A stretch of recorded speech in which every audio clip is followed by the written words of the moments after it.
Hello, family. My name is Wilma. Welcome to my YouTube channel. If today is your first time here, I welcome you. I film content relating to faith, waiting, marriage, motherhood, and lifestyle. So if any of these contents relate to you, hit the subscribe button for more videos. In today's video, I'm going to be sharing with you 5 things no one tells you about motherhood, and I do hope you enjoy this video. We'll be right back. Okay, so motherhood is a sensitive area. For those of us who have actually gone through the process of having had to wait for years before being blessed with a miracle of a baby, we know what motherhood means to us. But for those of us who are still waiting and trusting God for this promise of the fruit of the womb, or trusting God for the special miracle and blessing, today I'm going to be sharing with you these things that no one tells you or prepares you for whilst you are in the process of waiting. And I'm doing that because I feel that as a society, we are so fixated on the end result itself, that is having the baby, that we actually forget the process that comes after having the baby, that is motherhood.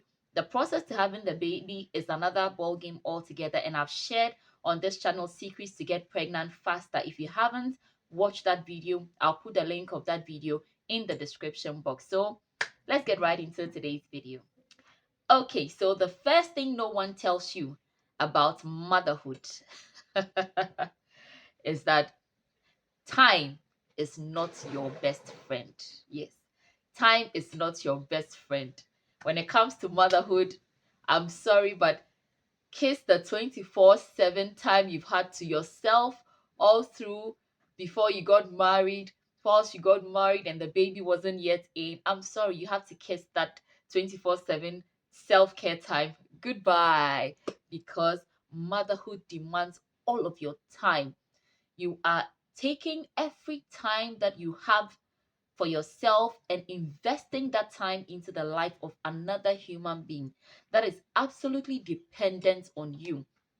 Unlike before, where you could sleep, eat, work, be productive, do everything, this time around, somebody else has to do all those things, but they can't do it on their own. They have to depend on you as a mother to nurture them, to help them eat, to help them sleep, to help them feed, and oh yes, sometimes to even help them poop, right? So it's quite challenging when it comes to time management as a mom, as a new mom, that no one actually tells you. Sometimes, we are in this space where we feel that, oh, once we still have the babies, we'll make time. I mean, we'll manage, we'll make time and all that. I'm sorry to burst your bubble.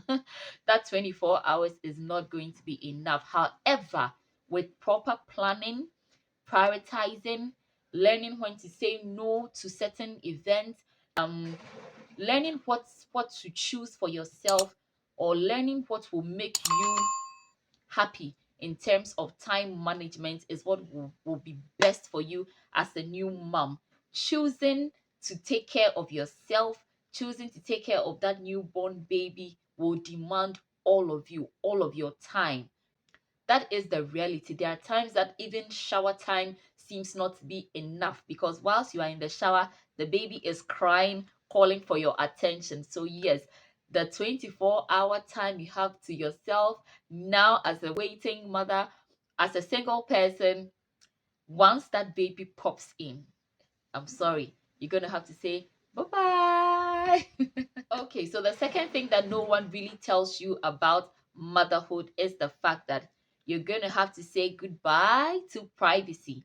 Yes, privacy. If you thought that you were going to have privacy for the rest of your life, I am so sorry. Motherhood will open your eyes. Motherhood will burst that bubble.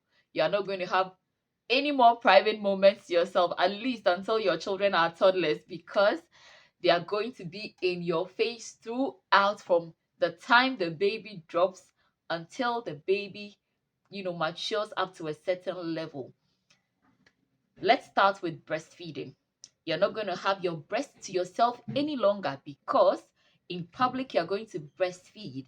For some people, sometimes you are trying to cover the breast. And I have seen situations where some new mothers have been, looked down on or talked at because they were trying to cover the breast and hide the breast at the expense of the baby, because the baby was struggling to feed, because she doesn't want, the people around here to see her breast. I'm sorry, madam, you have to expose that breast, because it is no longer yours. It no longer belongs to you.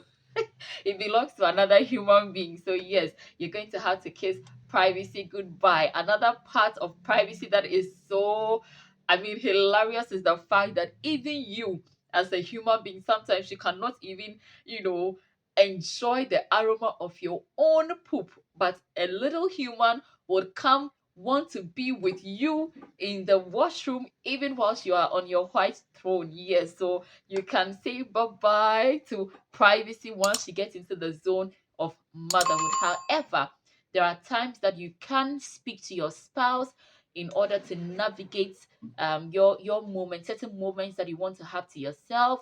You're also going to have to plan very, very well. Let's say early in the mornings, you can have some private time to yourself, to your thoughts, if you are not really an actively breastfeeding mother. Make use of dawn times, especially if your baby is able to sleep throughout the night, unlike very newborn babies that you have to get up and feed them 2 hours intervals or 3 hours intervals. You can't use the dawn times to have some time or quiet moments to yourself. So yes, there's a tip there for you. Another thing no one really tells you about motherhood is that motherhood is sacrifice, sacrifice, sacrifice. Yes, for those, as I mentioned, that have been on the waiting journey, this becomes a reality check for you, as you have to put off your dreams sometimes, or put your dreams on hold to attend to the dream that you have waited for all this while that has actually materialized. So yes, it becomes a battle of sacrifice. For some mothers, you have to put off your careers for a while and nurture the babies, and sometimes, truthfully, you cannot help but wonder if the world is moving on without you. But I always say that make the best out of the season. Yes, you can be a stay at home mom and still be working from home. You can still be a stay at home mom and have a side business. So for those who don't know, YouTube is one of the side businesses that a stay at home mom can be, involved in, or you can have. So yes, it's actually a sacrifice, especially if you cannot immediately go back to work and you are not actively doing any business. YouTube is one way to go. So there, I've dropped one side hustle there. Probably I might do a video on some side hustles for some stay at home moms or stay at home working moms eventually. So be on the lookout for that video. But altogether, I would say that in as much as it is a sacrifice when it comes to motherhood, it is the most rewarding job on the planet. God has entrusted into our care as mothers his ambassadors on this earth, his precious vessels. God has entrusted into our care future presidents, future ministers, future ambassadors. So it's a role that we cannot take lightly at all. So I dare say that it is the most rewarding job on this planet Earth that we find ourselves. So if you are a mother, kudos. Don't worry that you are sacrificing so much today. Eventually, you will be on the celebrating side. So keep going. Another thing about motherhood that no one tells you or prepares you for is the fact that you cannot do it all alone. And that is the reality. Yes, you can for some time, you can up to some point, but eventually you would realize that you need the support system. You need that communal support. You need that spousal support. And I dare say that personally, from pregnancy up until this point, my husband has been amazing when it comes to help and being a support system. So yes, you cannot do it all alone. You need help.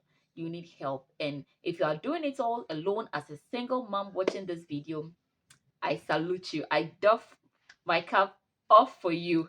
But if you are also doing it alone because perhaps your husband is not around, he's not in town, I equally salute you. If you're a father and you are also watching me and you are doing this journey alone because you are also, undertaking some form of motherhood because of the absence of the baby's mom due to maybe death or divorce or whatnot, I just want you to know that you are doing a great, great job. But eventually, you will realize that you can't do it all alone.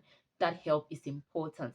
Assuming that you have a newborn baby, having cesarean section, no one present to bath the baby for you because of the incision, you cannot really bend, you cannot really carry. What do you do?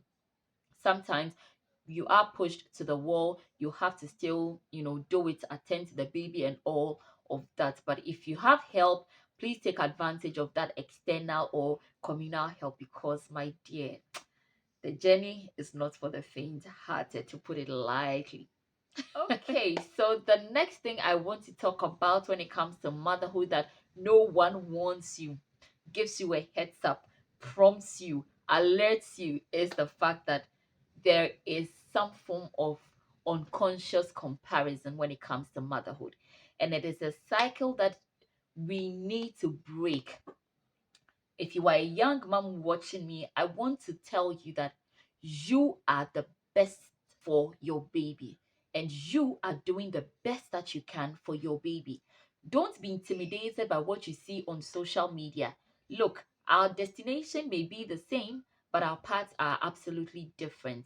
We've all been called to be mothers, but how we choose our style of motherhood remains different. How we decide to raise our children remains different. Maybe you were raised in a different setting other than your husband, so you may decide to raise your child in a particular way. It is equally different from how your sibling might also choose to raise her own children because you have different experiences, even living under the same roof of the same parents. I hope that makes sense. But all I'm trying to say is that don't be pushed into a zone of comparison as to how your children are being raised as against how your friend is raising her children, or how one family is doing certain things when it comes to raising their children as against what you can do. A perfect example is the fact that I never used a high table to feed my child, but I could probably see a lot of moms on Instagram, recommending this high seat and high chair and all that. I'm not saying it is wrong, it is good, but personally, I did not use it. Probably I'll do a video later on some items I bought for my baby that I didn't use. Okay, so you would see that every family is different. Every family decides to do things differently. Don't be pushed into that zone of pressure or give yourself pressure because you can't do one thing or you can't do one thing. If you decide to stick with what you can do, then guard your mental health so that you are not adversely affected by that kind of pressure currently on social media. That being said, another interesting thing that no one tells you about motherhood is mom guilt. Yes, and that's what I'm going to end this video with, mom guilt. Sometimes, as mothers, we can be caught in the trap or zone of asking ourselves if we are doing this the right way. Are we handling this as we should? What do we look at? What is our blueprint for motherhood? No one tells you that sometimes you'll be questioning yourself as to whether is this even for you? It doesn't mean you don't love your baby. It doesn't mean you don't care about your family. It doesn't mean you regret bringing a child into this world. It's just means that you are human. It just means that yes, you want to do better as a mother. So don't be too hard on yourself. I know a lot of corporate moms are being so hard on themselves these days because they can't be readily present for their children physically. But remind yourself that you are also being there for your child in several other ways.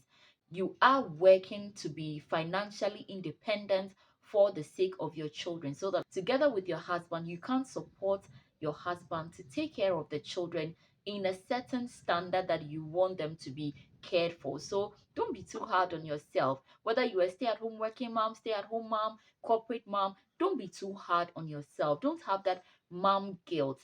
Sometimes you may have it, but even when you do, remind yourself, as I said earlier, that you are doing the best you can for your child. So yes, that brings me to the end of this video. I hope you learned a lot from this video, and if you are a waiting mom, I have shared with you these things that no one tells you about motherhood. And if you already have children, I'm sure these things are very familiar with you, but share with me in the comment section, what one thing did you chance upon in motherhood that no one told you about, or you were absolutely not prepared for? Share with me. If you are also a waiting mother, not yet having children, what one thing are you scared about when you talk or hear people talk of motherhood? If you enjoyed this video, give this video a thumbs up, like this video, and subscribe. And I'll see you in the next video. Bye bye.